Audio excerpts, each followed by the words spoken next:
Chairman of the Meghalaya State Health Advisory Board and Nongpo MLA Mayralborn Syiem has stated that the fight against drug abuse has to start from each and every home, locality, village and district to effectively curb it.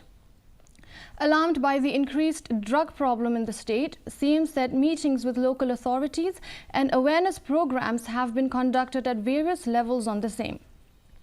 He said that this is a fight that requires the participation of all, from community leaders, religious leaders to the state government and all the society groups and pressure groups. Needs of drugs into our society, it is very alarming.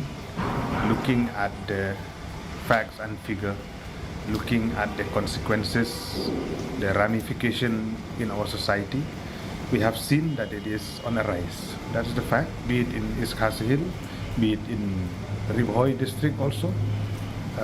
Just last few days also we had a meeting with the local authority like the Rangbatchnong or the Senglong Kami, and different awareness has been conducted at different level.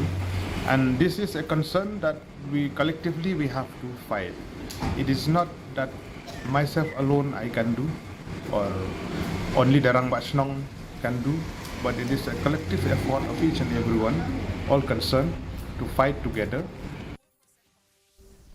All 7 lifeless bodies of a